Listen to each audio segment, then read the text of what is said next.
Hello and welcome to Casiochaostheory, and welcome to this video where we're going to take a look at this. And what exactly is this? It's a Casio AS-20 desktop amplifier from the mid-1980s, and the reason we're going to take a look at it is because it doesn't work properly.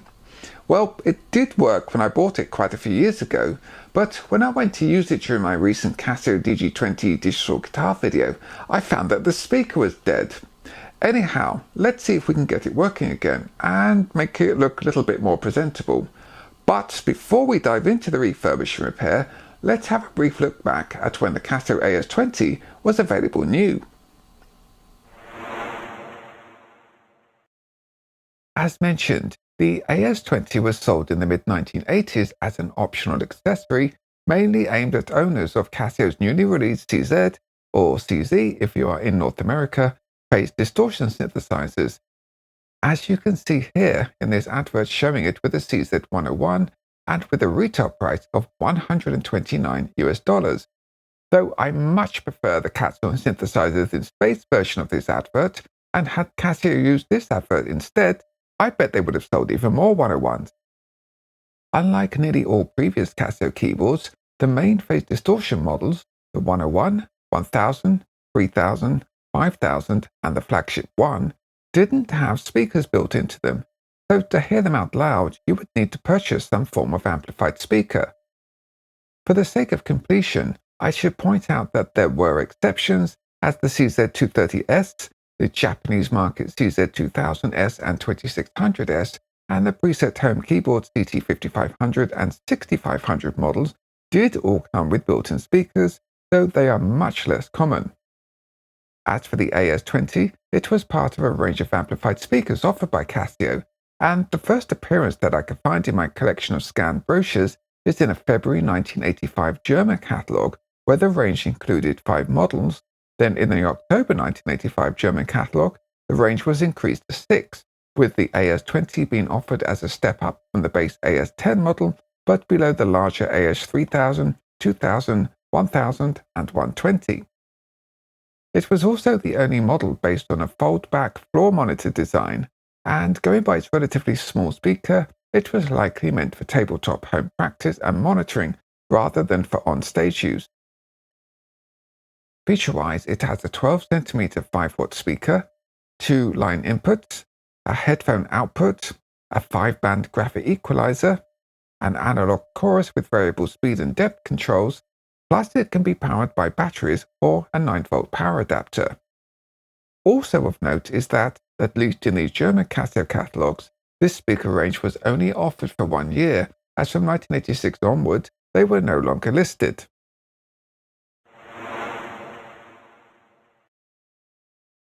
Many years later, I bought my own AS-20 amplifier from eBay as an impulse buy when I was still living in the United Kingdom.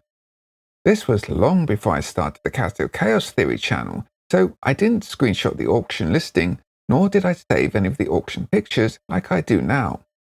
I do remember though that it was advertised as untested and had a missing control knob, so as the starting price was very low, I chucked in my bid, no one else did, and I won it.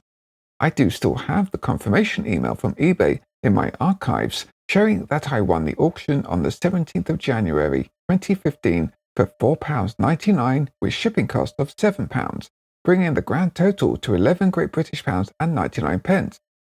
I also remember it arriving. I connected it to a 9-volt power adapter, connected one of my keyboards to its line in, powered it on, and everything worked fine.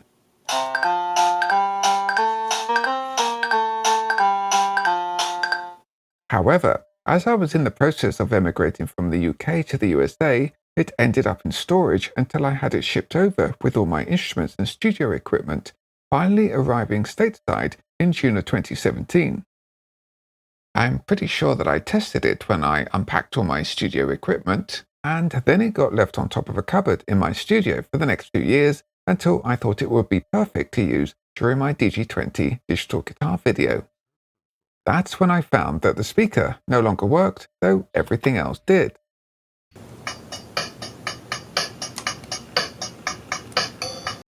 I decided to try and get it fully functional again, and also to clean it up and address some cosmetic issues while I was at it.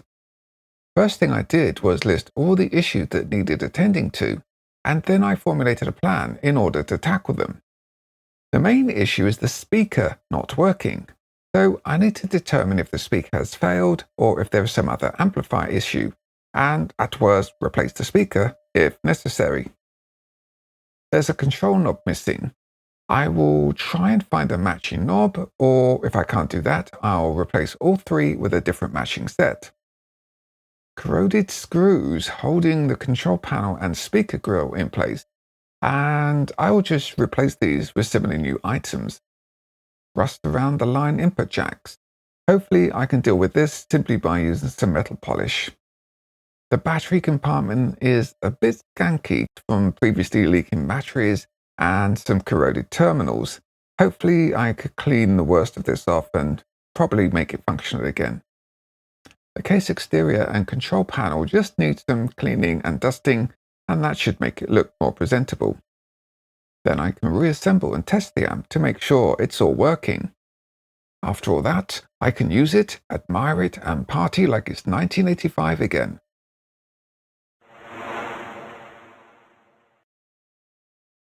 The speaker is the main issue, and I will address this first, as if I can't find a way to make this part of the AS-20 work, then it's probably not worth going much further.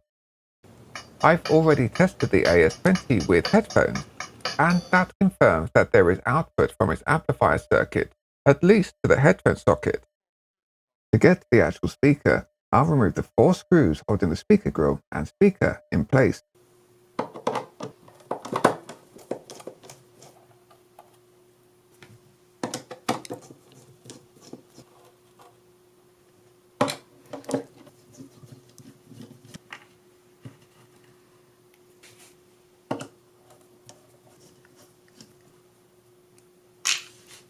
Then that can be tipped forward, allowing me to unsolder the speaker wires. As this is a mono amp, it doesn't matter which way round they go, so I've marked them anyway.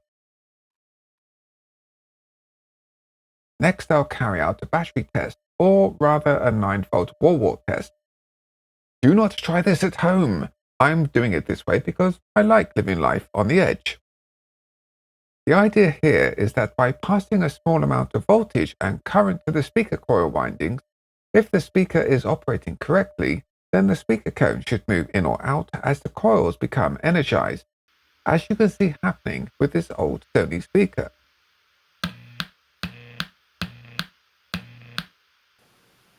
However, when I try this with the AS-20 speaker, it is showing no signs of life. I also tried connecting it to one of the speaker outputs of my hi-fi amplifier, but again, absolutely nothing. The original speaker still appears to be dead, and I can only assume that the driver coil has somehow internally failed or shorted. The next test is to piggyback another speaker onto the AS-20 speaker wires to make sure that a signal is actually coming through from the amp circuit.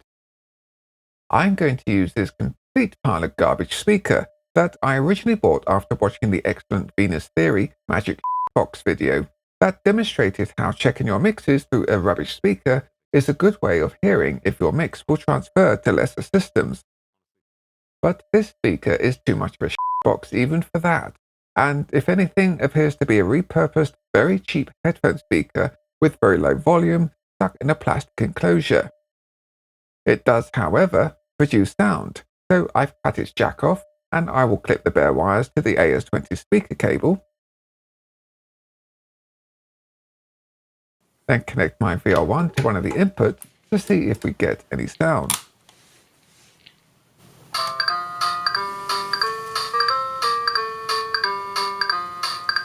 And we do! This is good news, as it confirms that the amp section is working, and it also confirms that, unfortunately, the original speaker is dead. But if I replace the speaker, that should bring the AS-20 back to full working order again. Now that we've established that a replacement speaker should bring the AS-20 back to life, I can go ahead with gathering all the parts needed to refurbish this little Casio amplifier. For a replacement speaker, I'd been keeping an eye on eBay, but hadn't been able to find a used 12cm 4-ohm original Casio speaker.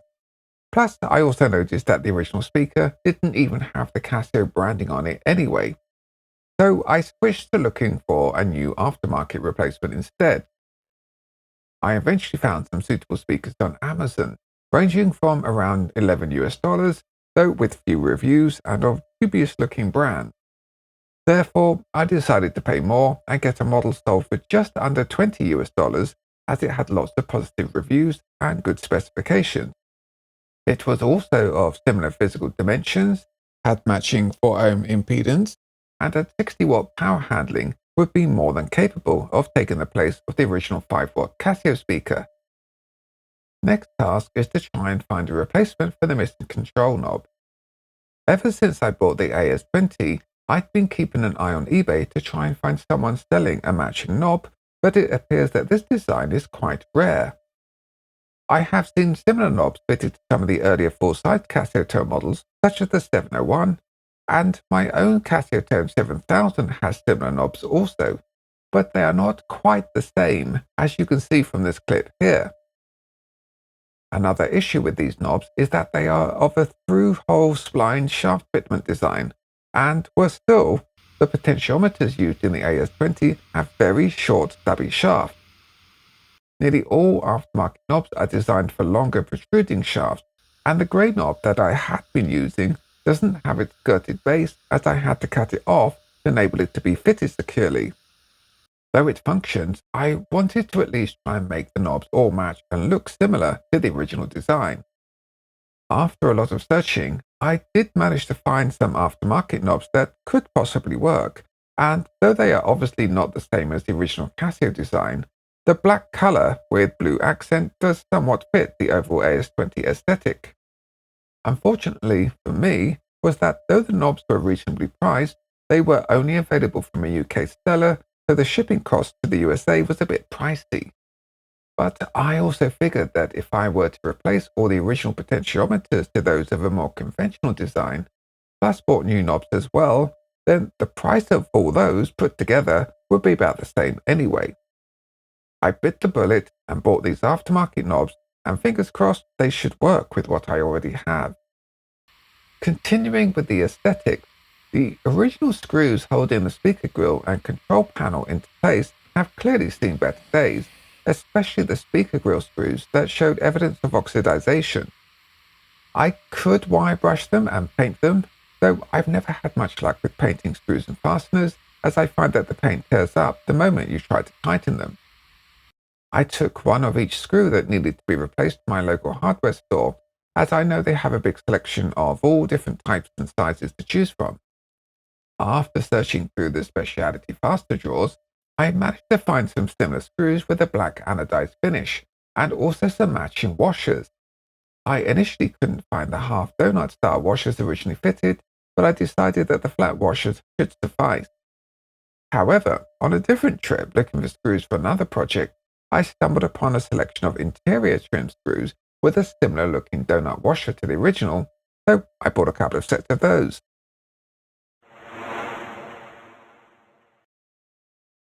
With all the parts required to bring the amp close to its former glory, now I need to start on the cosmetics. I'll disassemble the amp as much as possible, as that will allow me access to all its parts. I've already removed the speaker and grille panel, so I'll remove the 4 screws holding the control panel in place.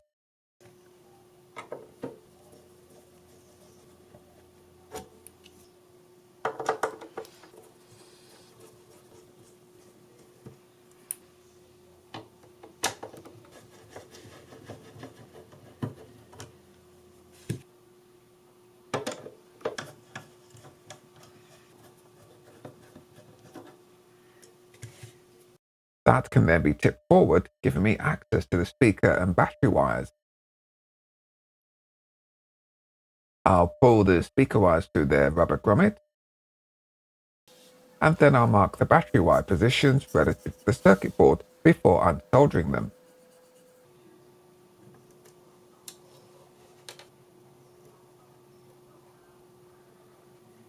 With those unsoldered, the complete control panel can also be put to one side out of the way.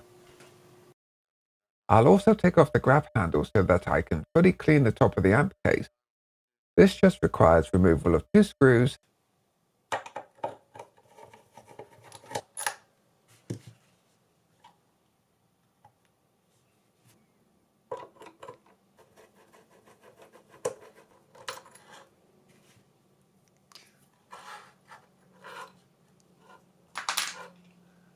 then the handle and its clips will lift off. And the last thing to be removed is the battery box. And this is held in by 3 screws.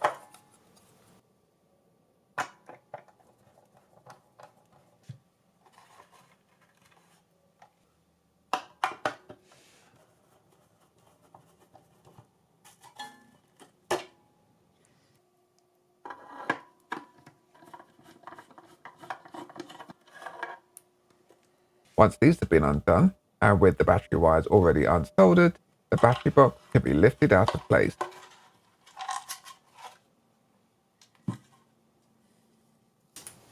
This now leaves us with a fully disassembled Casio AS-20 Keyboard Amplifier.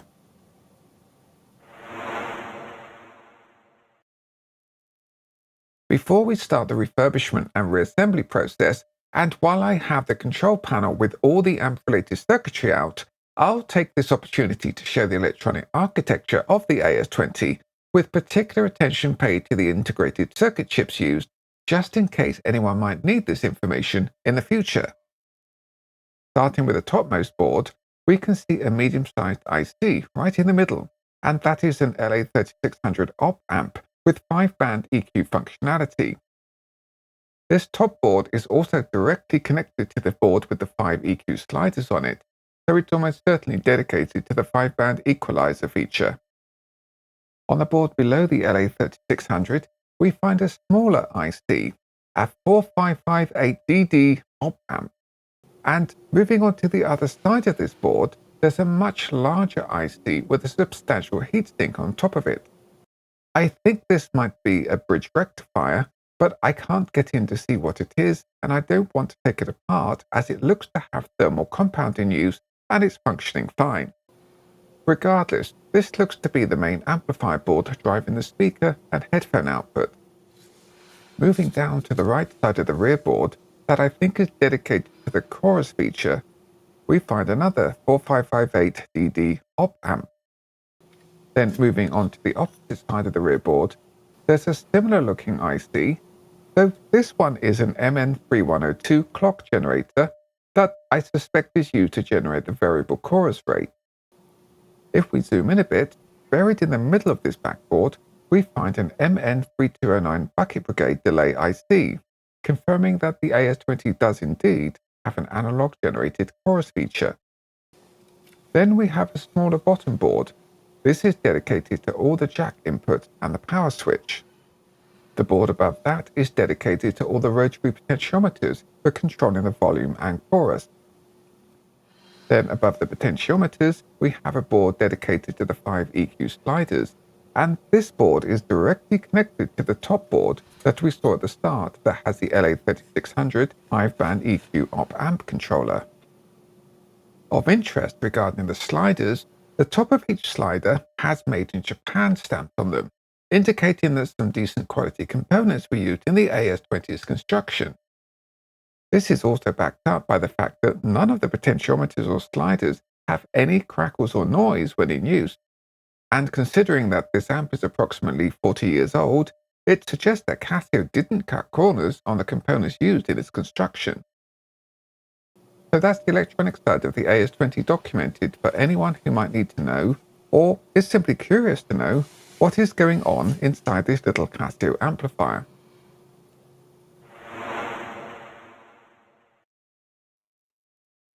To start the refurbish and reassembly process, I'll give all the parts a good vacuum to remove as much loose dust and debris as possible.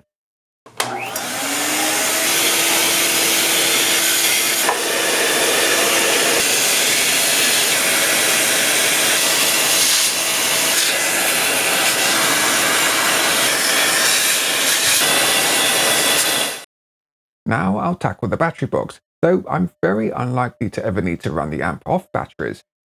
Still, I should try and remove as much of the battery stains and rusty looking gunk as I can, just in case that need ever arises. I'm also going to remove the number sticker so it doesn't get wet during cleaning. And I'll try to refit it once everything is clean and dry. I'll give the battery box a good wash in the sink.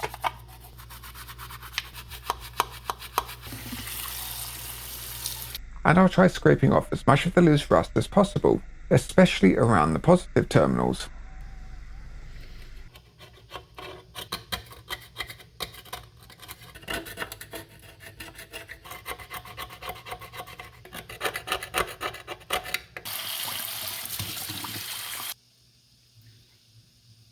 I'll also soak the affected metal areas with white vinegar to neutralize any remaining corrosive battery residue.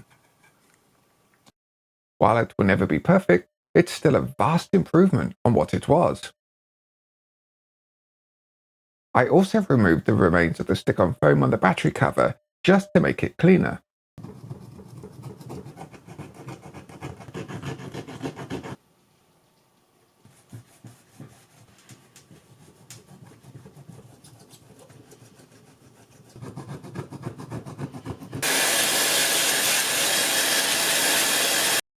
I'm not going to worry about replacing the foam at present because, as mentioned, I'm unlikely to want to run the amp off batteries. Next, I'll attend to the rust spots around the input jack nuts and washers, and I think I can deal with them using some metal polish. They are removed from the panel fascia using a 14mm hex socket.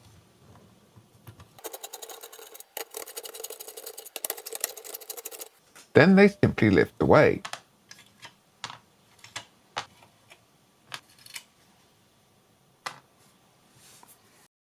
To get them looking better, I'll use a small amount of metal polish and a rag.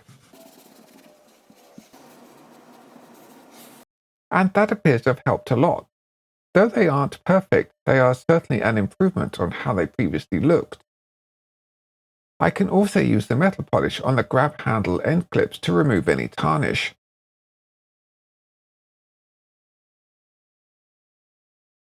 And with a bit of buffing, those have come up nice and shiny.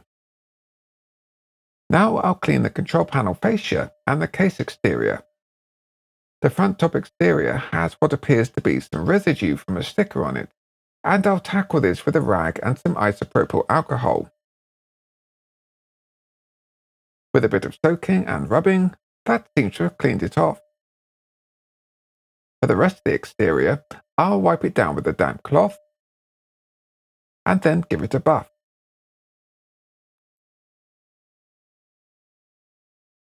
Moving on to the control panel, I'll pull off the equalizer knobs and the rotary knobs so that I can then wipe down the panel fascia with a damp cloth, being careful not to get any moisture into the potentiometer gaps.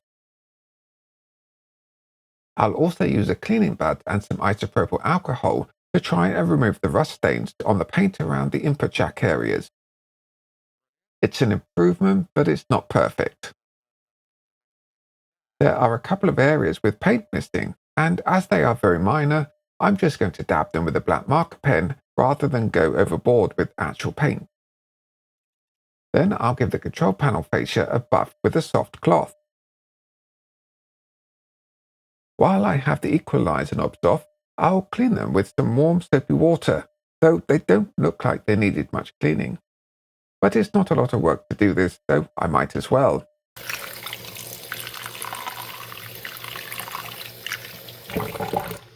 And then I'll leave them to dry until I refit them. I'll also wash the vinyl grab handle itself, making sure that I take out the metal reinforcing plate first.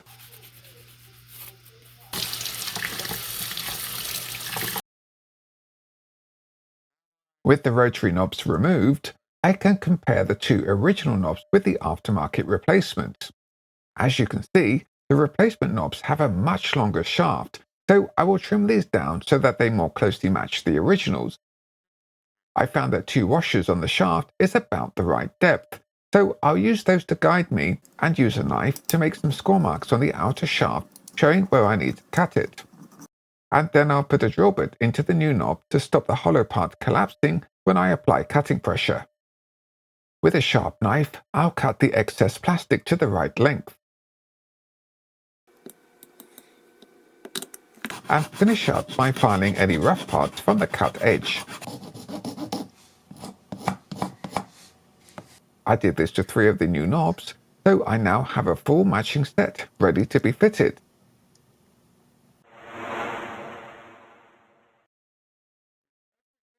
With everything cleaned and prepared, I can begin reassembling the amplifier.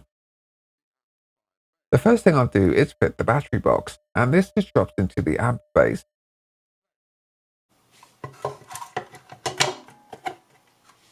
It also uses the same size screws I bought for the front panel, so I'll replace the corroded originals with new items.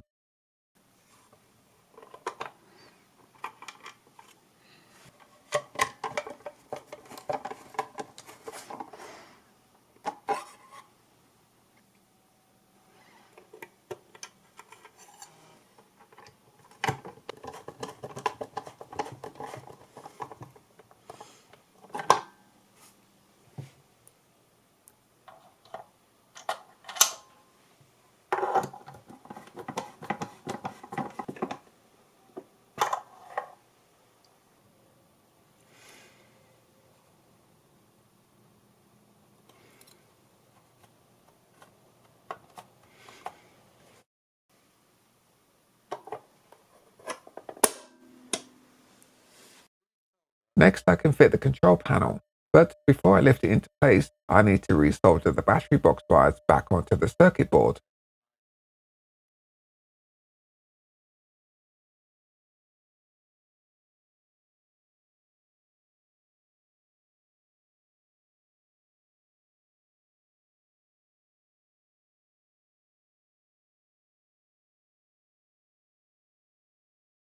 With that done, I'll feed the speaker wires through the grommet and into the speaker enclosure.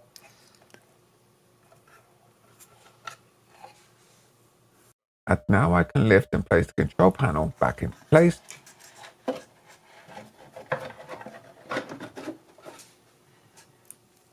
And use some new screws to secure it.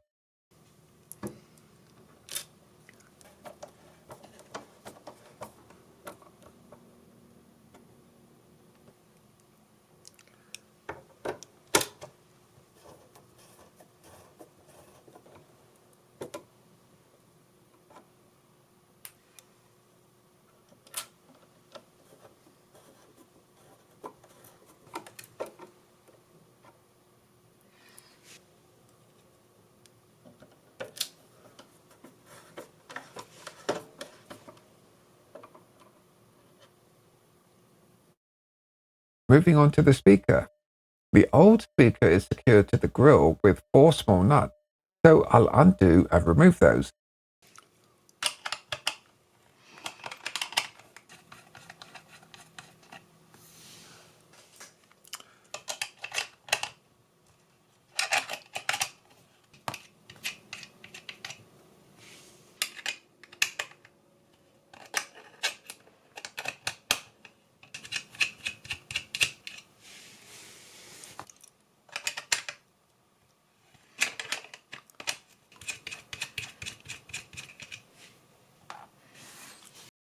Then the speaker will lift off its mounting post.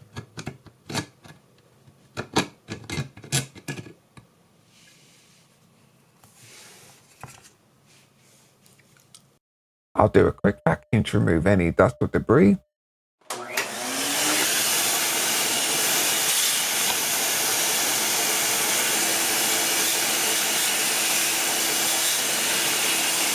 And then I can place the new speaker into place and secure it with the same 4 nuts.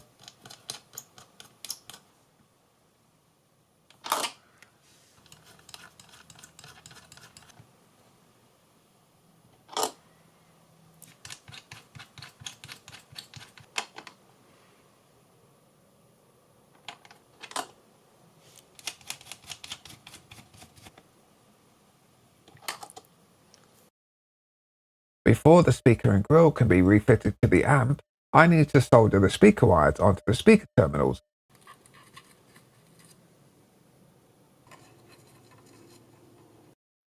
And now I can lift the speaker and grill back into the speaker aperture.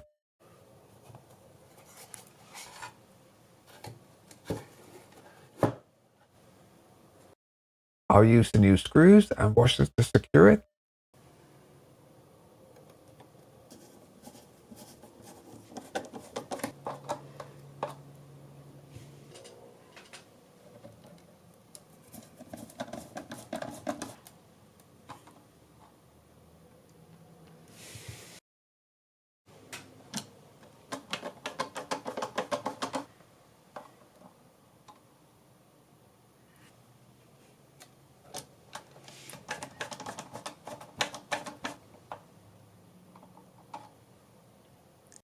And they look a lot better than the oxidized originals. Now I'll refit the carry handle after installing the metal reinforcing strip back into the vinyl handle first. Then I just need to place the bottom holding pieces at each end, drop the vinyl handle in the slots, and finish by screwing down the two top pieces to secure everything.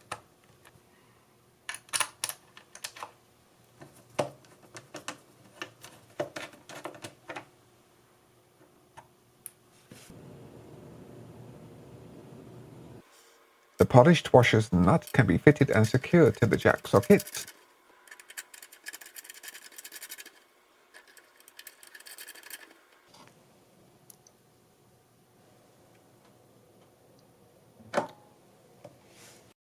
The 5 cleaned EQ knobs simply push onto their shafts. Then the replacement control knobs also push onto their shafts. And with all that done, we now have a repaired, lightly refurbished, fully functional, and with a new replacement speaker, Casio AS-20 Keyboard Amplifier.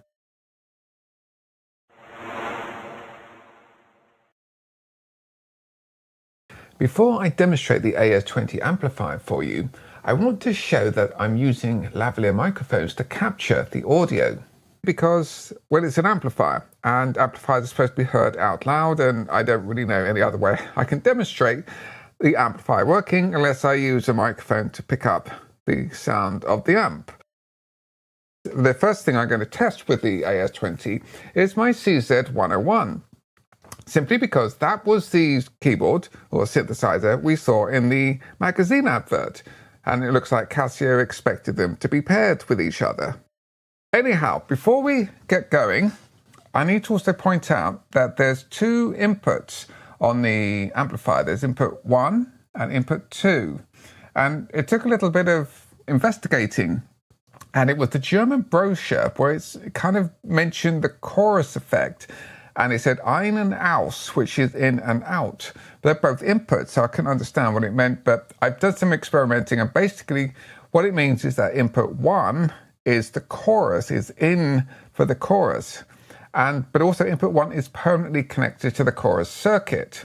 Input 2 bypasses the chorus circuit. So there's no chorus applied to any input on input 2. Both input 1 and input 2 are affected by the graphic equalizer. That's why, to begin with, I'm using input number 2, because what I want to do is to show some of the volume that we can get from this little amplifier.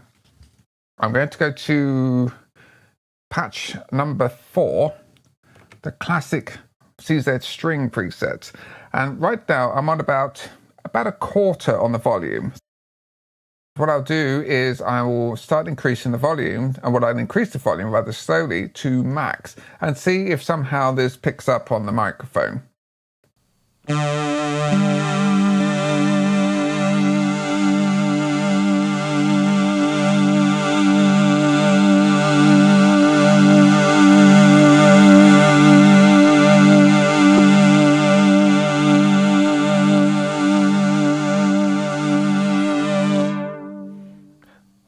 That took the volume from a very comfortable listening level to something that was actually starting to shake the table. You could feel the table vibrating, so it's pretty loud.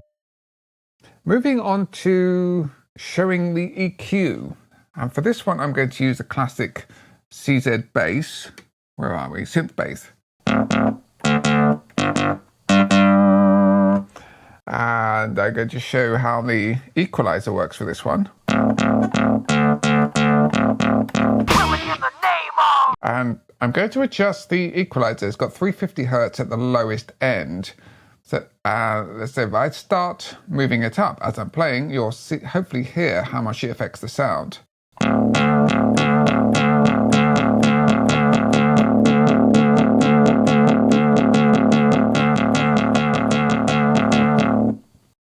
It does have an effect. Apologies for the squeaky keys on the 101. It's always been like that.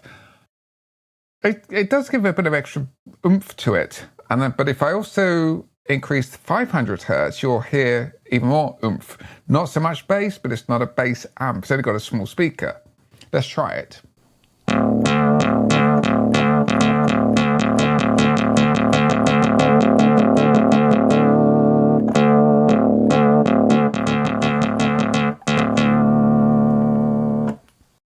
The equalizer certainly does affect it. It had some use. And I've noticed by doing that, it almost acts as a high-pass filter. And if I do this again, you can hear if I go from the maximum to the minimum,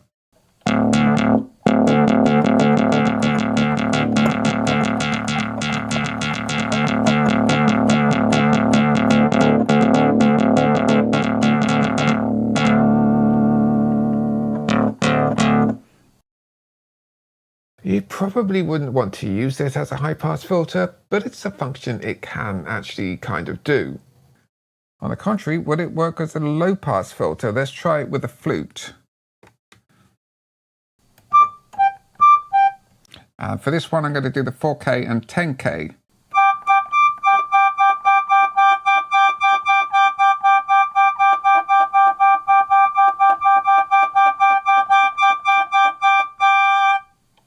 Doesn't really make much of a difference. If I go back to the bass again, where are you, bass? There.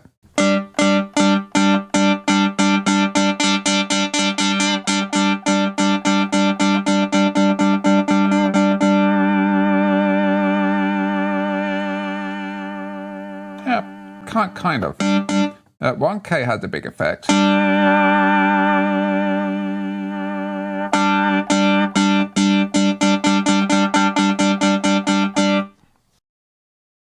We are getting some effect from the EQ, and I guess it could help a little bit. But anyhow, that's one of its features, the 5-band graphic equalizer. I'm going to go back to patch number 4, the string ensemble, because also what we'll show, because at the moment we're going through input 2, which is no chorus, and input 1 is the chorus. But what I'm going to show you here is that I think the reason why there's 2 separate inputs is because input 1 going through the chorus circuit, or permanently having the chorus circuit as part of the input, it changes the sound. So I'm going to swap this over when I'm going to play a chord here, and then I'm going to swap from input 1 to 2, and you can see how much it sounds different.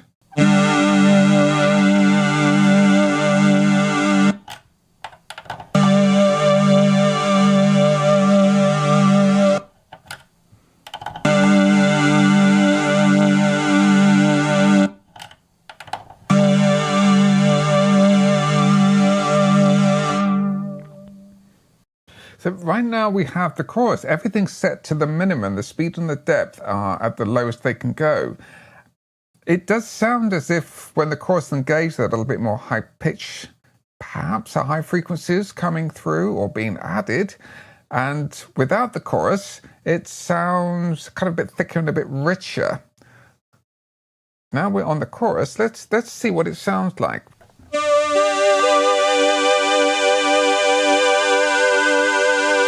Increase the depth and the speed.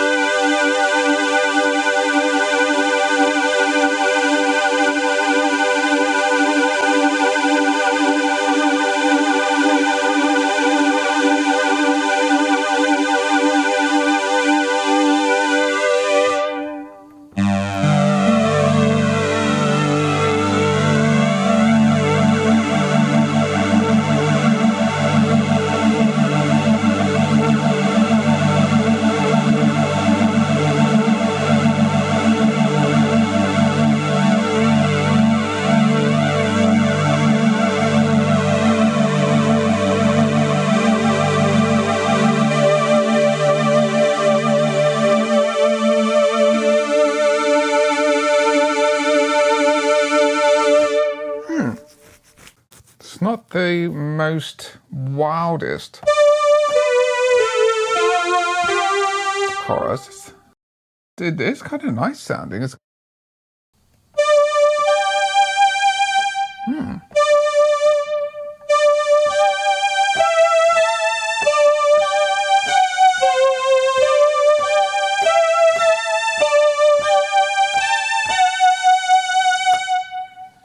even do a passable imitation of Gary Newman's Polymo. It has almost a rotary speaker sound about it. Why don't we try it with one of the classic organ patches? So that is number 6. So we got an electric organ. I'm going to turn the chorus down. And now let's try it with some chorus.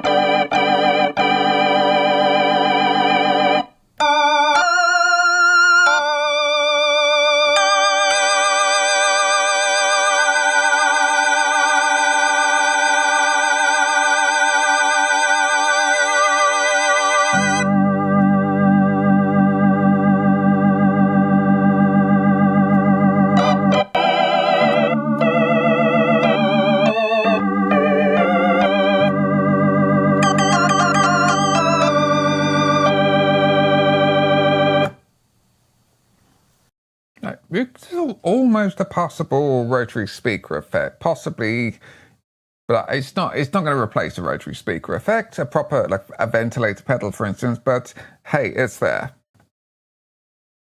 For this segment, I'm using my MT65 because it has a built-in speaker, and we're going to compare the volume of the MT65 speaker with the AS-20 speaker. That's why I put a 1/4-inch jack into the phone output of the AS-20 to silence the speaker. Right now, all we're going to be hearing is the volume of the MT65.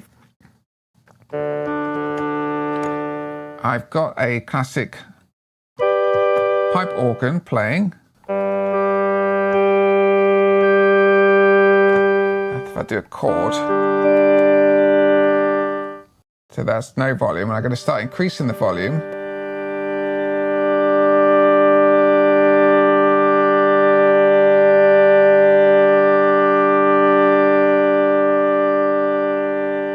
That's maximum volume to minimum.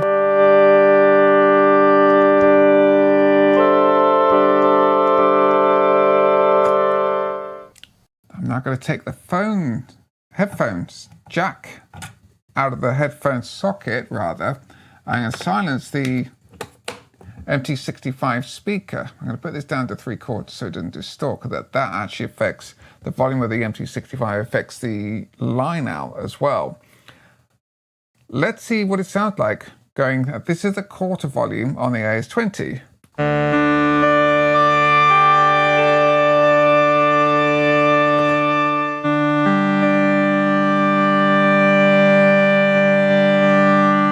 Okay, let's start increasing the volume.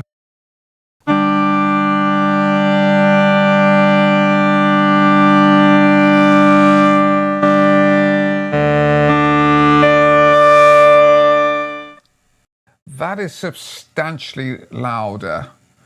I can really see the difference. Obviously, this speaker here is much smaller and the amplifier circuit's nowhere near as powerful, but it does show you that the AS-20 does have some benefits, even as a home studio or home desktop amplifier. It really does increase the volume to quite considerably over a keyboard with a built-in speaker. While we got the MT65 all hooked up, let's try running its rhythms through the graphic equalizer.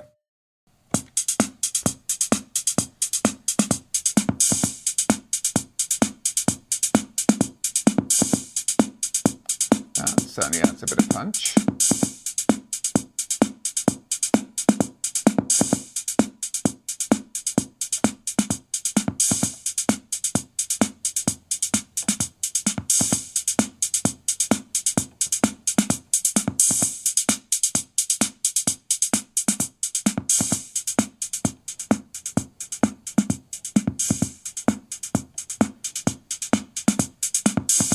graphic equalizers were certainly doing their job.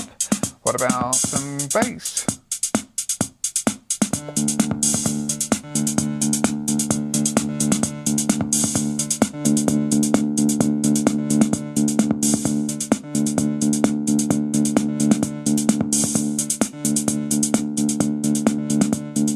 You can hear the percussion, kind of the cymbals.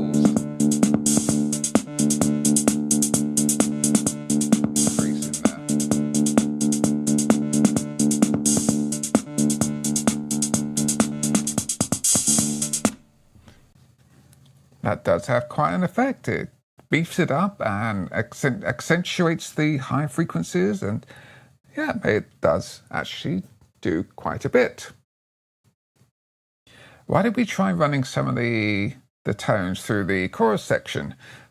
I'll take it out of input 2 and put it into the chorus input number 1. And for this, I'm going to use the organ sound, which is a really good sound, surprisingly, for some of these consonant vowel Casio keyboards. Let's play a chord and mess around with the chorus.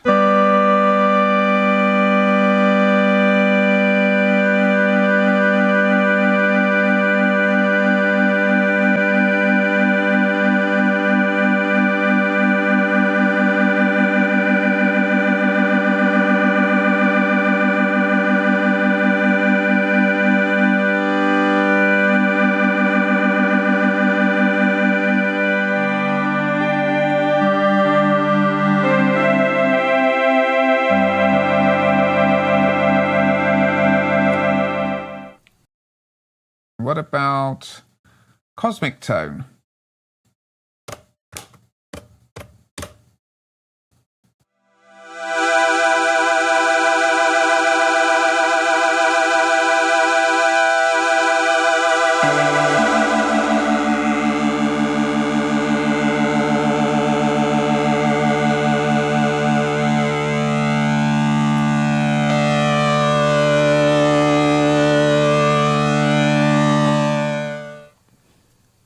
That sounds pretty nice, actually. I'm quite impressed with that.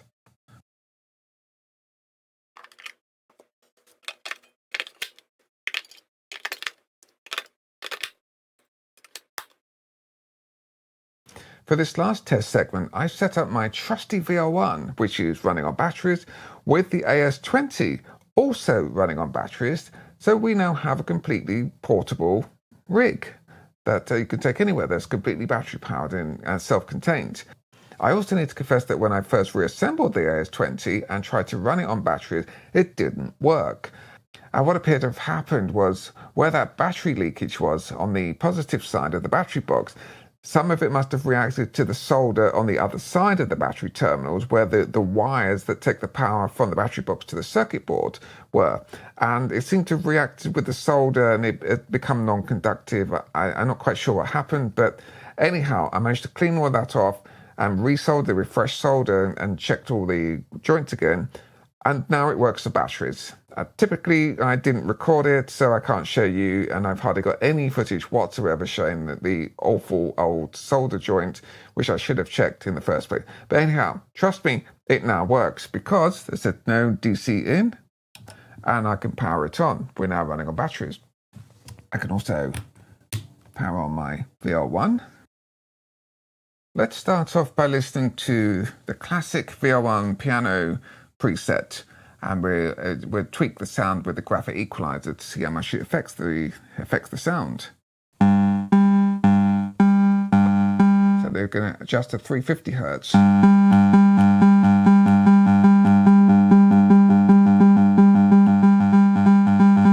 definitely adds a bit more oomph, bottom end.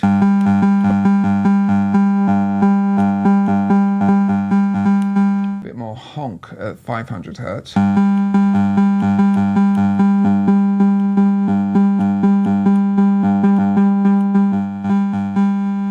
Together it does give it a bit more heft to the sound.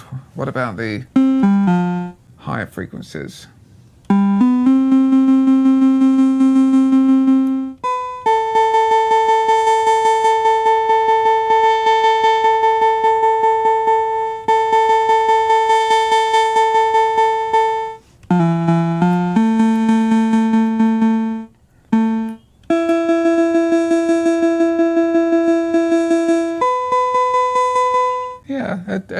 there's not a huge amount of effect on there. What about rhythm? Let's try the Rock One, famous Rock One rhythm. Increase 350 Hertz.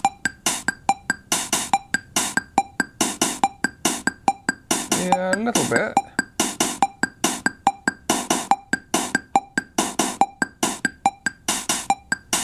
Together they definitely increase some of the lower end, but the higher end, 10K.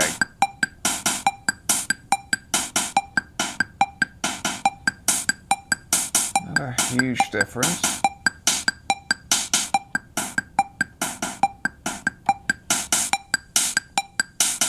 Somewhat.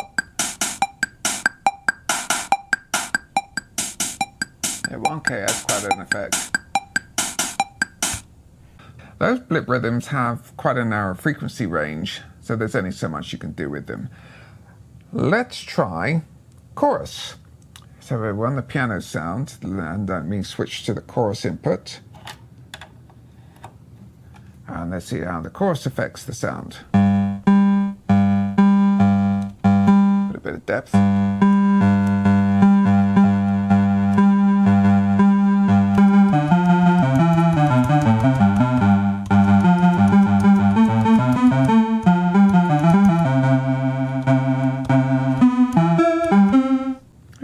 Has an effect, but higher octave.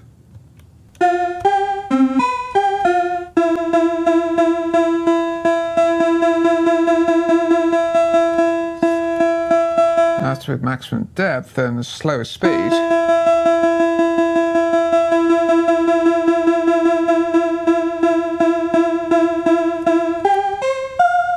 What about the classic fantasy sound? That already has some vibrato in it, but a bit of depth.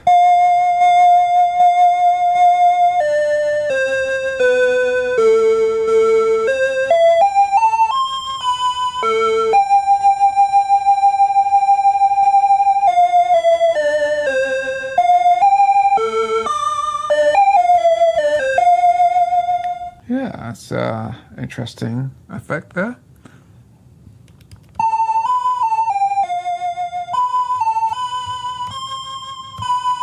Hang on.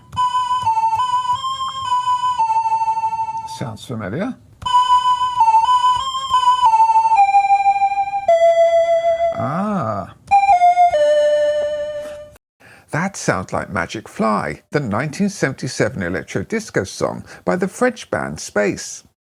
I could set up my MT65 for rhythm and bass duties and use my VR1 for the main melody, then play both of them through the AS-20 to perform a shortened version of this classic synthesizer track. I'll make a standalone video of that once I finish this current AS-20 review. For now though, let me summarize and give my overall thoughts after having used and explored everything that the AS-20 has to offer.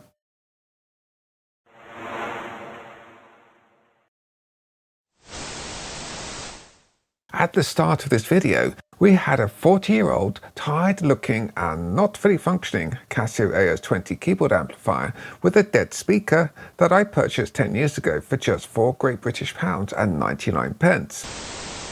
After investing some time, resources and TLC, we now have a sharp-looking, delightfully retro and fully functioning little amplifier that would complement any vintage Casio keyboard setup, as well as offering some practical and useful functions even today.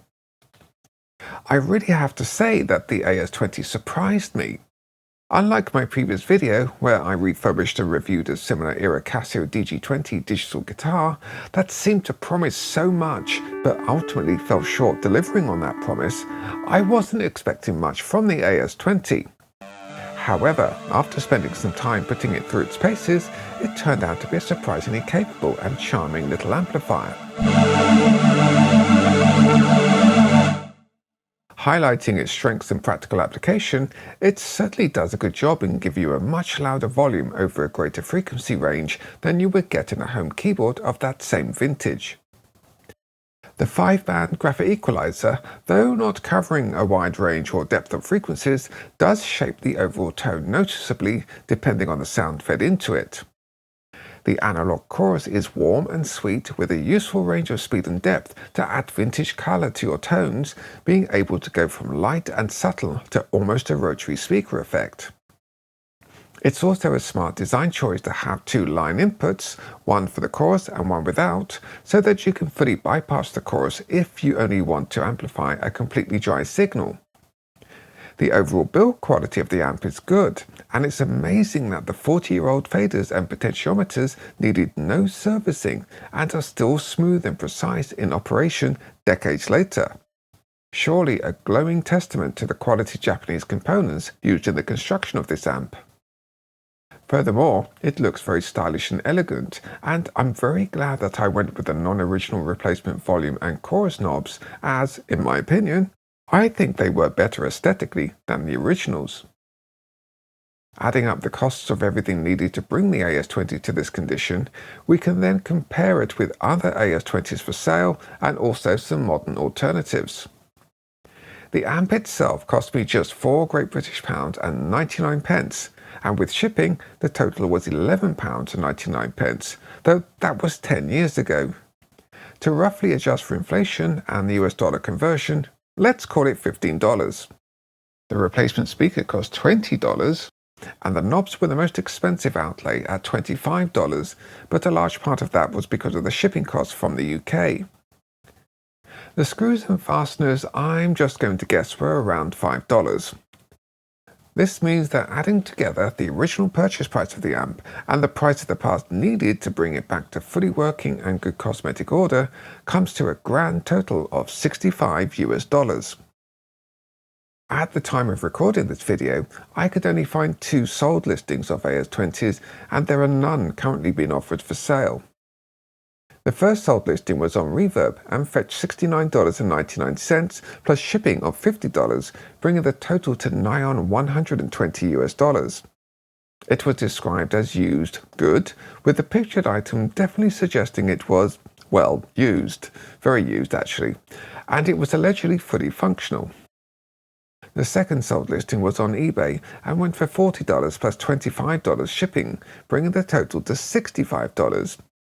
However, this one was advertised as untested, that in my experience with auctions using that description gives you a 50-50 chance of it actually being true, meaning that you might get a fully functioning item, or it has been tested and is faulty, and the seller is hiding this fact, hoping that the interested bidder will take a chance that it works and will bid more than they would if they knew it was non-functional. This leads me to the caveats. Firstly, apart from the speaker in mind, all the other electronics work perfectly and are of a high quality. But this is still a 40-year-old vintage amplifier, meaning you could run the risk of encountering many of the problems that come with vintage electronics.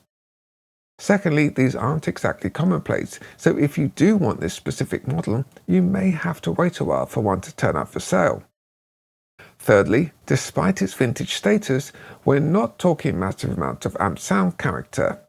It's no Vox 8030, Fender Twin, Roland Jazz Chorus or Marshall JCM.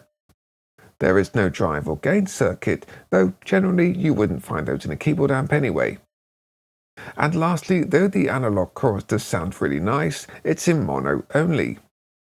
Many Casio home keyboards from the mid-80s onward had stereo speakers and effects, including chorus, so this might be a drawback for some people. Comparing the AS-20 with new alternatives of a similar price, size, capability and power output currently found listed on Amazon, the only desktop keyboard amp that I could find anywhere near to the total cost of my AS-20 is the Cool Music 20-watt model at $89.99, but it has no battery power option, no effects and a bass and treble EQ only. However, it does offer Bluetooth, plus it has both a woofer and a tweeter that might provide a wider frequency response. If we change our search to desktop guitar amps, that opens up a lot more possibilities. I found a 20-watt amp for about $50, though it has no built-in effects other than a gain function, only a 2-band EQ, and no battery option. Amazon also shows me in the compare with similar items part of the listing that there's also quite a few other options around this price point, all of mostly similar specifications, but interestingly, none with battery power options. If we want battery power and built-in effects, I did find this 15-watt Leo James amplifier for $75 that comes with a rechargeable lithium-ion battery, along with a 3-band EQ, a drive channel, reverb and Bluetooth, but still no chorus. Going up in price, the amp close to the AS-20 specification and with chorus is this little white rechargeable 10-watt amp at $90. As far as the EQ goes, it only has a single tone control for the clean channel and a separate tone and gain for the overdrive and distortion channels. But it does offer chorus, delay and reverb effects and also comes with Bluetooth connectivity. After researching these new amps, the little AS-20 actually looks to be a bit of a bargain and competitively featured in comparison. Of course, the new amps will come with a warranty along with a guarantee that they should work straight out of the box, but you will have to pay more than you would for a used AS-20 to start getting close to the same feature set. With this being the case, if you can find a fully working and good condition AS-20 for the right price and you want a suitably vintage amp to go with your vintage keyboards, then I say go for it. If you just need something to amplify your home keyboard that also comes with a warranty and peace of mind, then maybe these new amps might be a better option for you. I do wonder though if they will still be working in 40 years' time, or even if you can get the parts to repair them like you can with this 1985 Casio AS-20.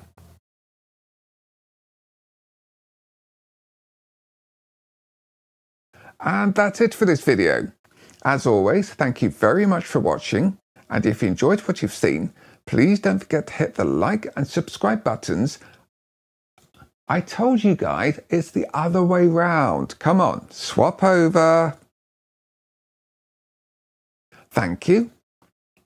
Like and subscribe, and also ring that bell so you're notified when new videos are uploaded. And remember, keep it Casio.